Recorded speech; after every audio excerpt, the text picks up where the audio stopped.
अस्सलाम वालेकुम, मैं हूं ज़ियाउर रहमान अंजुम।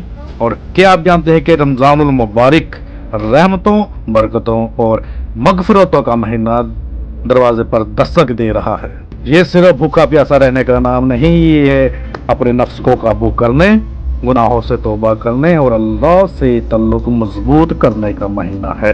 और अब सवाल ये है कि क्या हमने रमज़ानुल मुबारक की तैयारी शुरू कर दी है? सबसे पहले अपने दिल को साफ करें, सच्ची तौबा करें और जिनका हक मारा है उनको वापस करें, जिनसे नाराजगी है उनसे सुलह करें और फिर अपनी नमाज को दुरुस्त करें। 5 वक्त की नमाज बाजमात अता करें और तरावी का एहतमाम करें, क्योंकि रमजान में एक फर्ज का सवाब 70 फर्जों के बराबर कर दिया जाता है। कुरान से रिश्ता मजबूत करें, क्योंकि ये कुरान का महीना है। तलावत कुरान तर्जुमे के साथ समझ कर पढ़ना, कम अज कम एक खत्म कुरान का अदा करें। सदका और खैरात में बढ़ चढ़ कर हिस्सा लें, किसी गरीब के घर राशन पहुंचा दे, किसी का रोजा इफ्तार करा दे। आप शायद आपका दिया हुआ एक लुकमा आपके मगफरत का सबब बन जाए। अपनी जुबान की हिफाजत करें, गीबत, गाली, झूठ और फजूल बातों से बचें। याद रखें, रोजा सिर्फ पेट का नहीं, आंख, कान और जुबान का भी होता है। और आखिरी अशरा में लैलतुल कद्र की तलाश करें, क्योंकि एक रात 1000 महीनों से बेहतर है।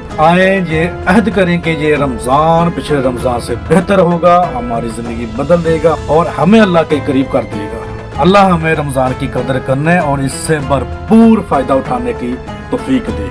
आमीन।